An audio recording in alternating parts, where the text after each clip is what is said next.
We speak again to SABC News correspondent Sherwin Bryce-Pease. Sherwin, the UN has been seized with this particular story as well, and looking at some of the developments in the United Nations Security Council over time since we saw this story re-emerge again. Let's speak about this draft resolution.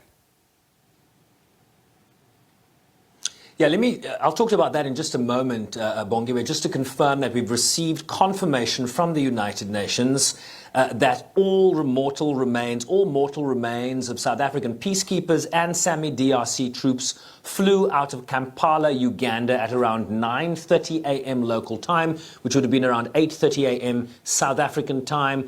The flight between Centurion and Kampala around 4 hours 15 minutes, 4 hours 30 minutes. So our estimation, just based on maths and timing, is that that aircraft is very likely on the ground in South Africa already, even though the SANDF has indicated that the formal handover ceremony will happen, of course, tomorrow at Swartkop.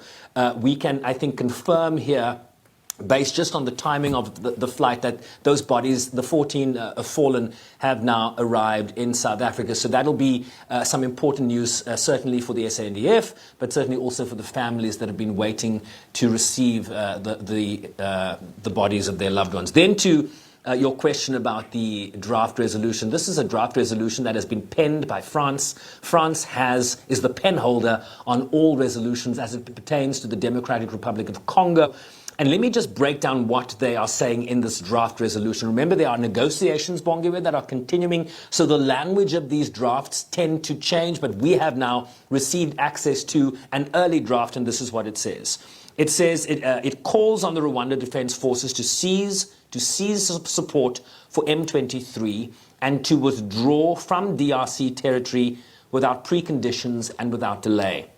It expresses its intention to consider additional targeted sanctions, including against the leadership of M23 and those providing external support to the group, including those violating existing sanctions that have been imposed in that region, including an arms embargo. So big questions about who's been funneling arms that have allowed the M23 to succeed in their advances on Goma and what we're seeing now in South Kivu. The draft resolution calls on parties to ensure the unrestricted opening of the Goma airports in North Kivu and the Kavuma airport in South Kivu to allow for safe movement of civilians and humanitarian personnel. The draft strongly condemns attacks against the civilian population, including civilian infrastructure, UN personnel, and UN infrastructure. It further urges the DRC and Rwanda to return to diplomatic talks as a matter of urgency under both the Luanda processes and the Nairobi processes. It's unclear, of course, when these negotiations will conclude, Bongiwe.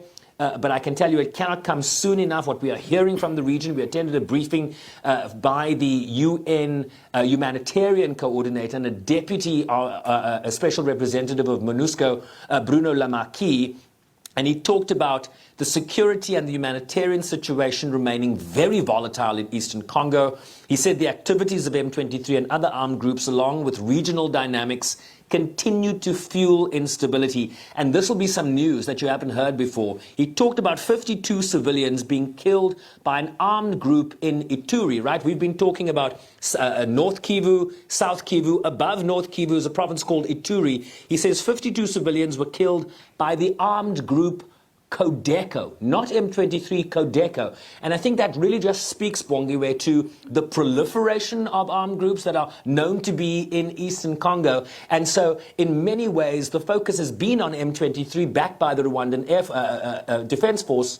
But there are many groups that are still very active, including the ADF and others. Hundreds, we are told, in eastern Congo. And the Ituri province now also under attack, 52 civilians killed by the group Codeco. So a terrible situation unfolding in eastern Congo, and this resolution, right, binding as it will be, we'll certainly watch closely to see how the parties implement it. And remember, binding resolutions don't really mean much to non-state actors. So M23 and the armed groups, the question remains whether they will adhere to what the Security Council prescribes here. But in terms of Rwanda, the Rwandan Defense Force has, in terms of this draft resolution, is called on to withdraw from DRC territory without preconditions and without delay, Bongiwe.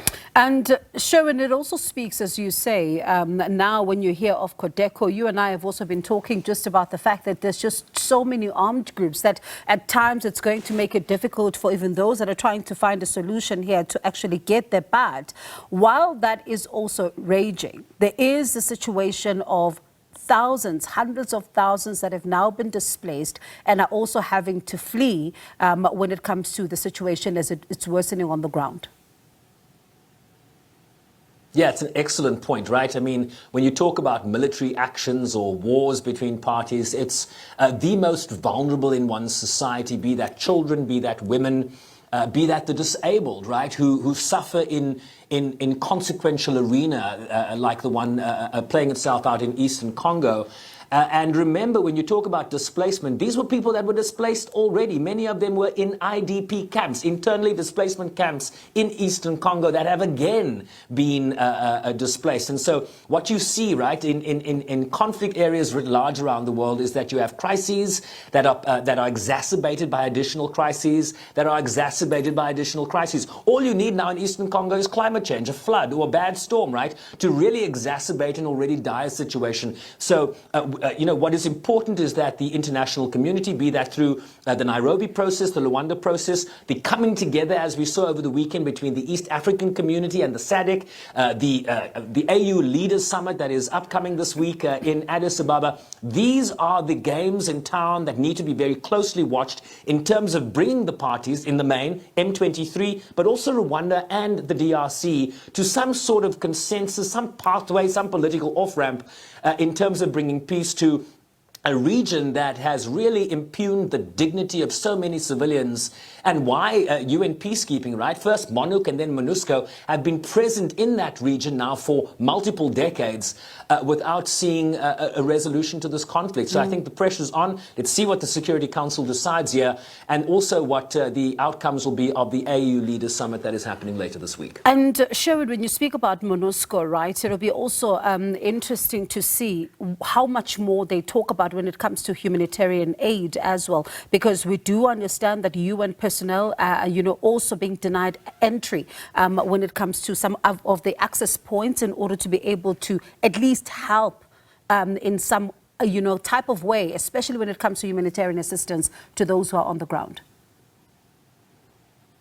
Yeah, you're absolutely right. We have been told that the UN peacekeeping mission, MONUSCO, that essentially has a peacekeeping mandate as it pertains in the main to the protection of civilians. Yes, there are other issues about state capacity and disarmament and the reintegration of forces into various militaries.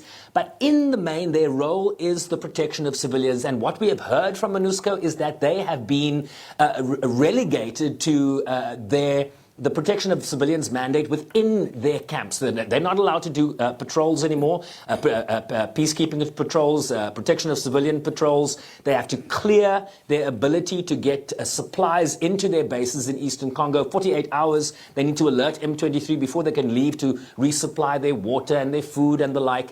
And so it's a very, very complicated situation. The peacekeeping mandate here is not able to come to bear in terms of the protection of civilians, because M23 is now running large parts of North Kivu in the main, and we're told making advances on Bukavu, which is the capital of South Kivu. So it's a very fluid situation. You're hearing from Bruno Lemarquis, the humanitarian coordinator, that the situation has not improved. There have been instances of stability around Goma, but the broader political landscape now needs to shift towards a peace agreement, a ceasefire agreement, a renewed ceasefire agreement, let's put it that way, between Kinshasa and Kigali, President Tshisekedi and the president of Rwanda in the main, Paul Kagame. I'm getting his name. President of Rwanda, Paul Kagame. Yes. Thank you.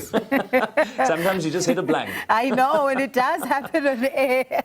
It does happen. But Sherwin, thank you very much for that update. And as you say, all mortal remains leaving Kampala there at 9:30, which is 8:30 our time. And that aircraft also now, as we understand from our calculations, is in the country. But thank you so much for that update. Let's see then what happens tomorrow. That is Sherwin Bryce-Pease there speaking to us about the very latest on the story. And remember, tomorrow the mortal remains also being handed over to the families, and that memorial service there also going to be held. And SABC News will bring you all the developments when it comes to that story. That's Sherwin Bryce-Pease there, our UN correspondent.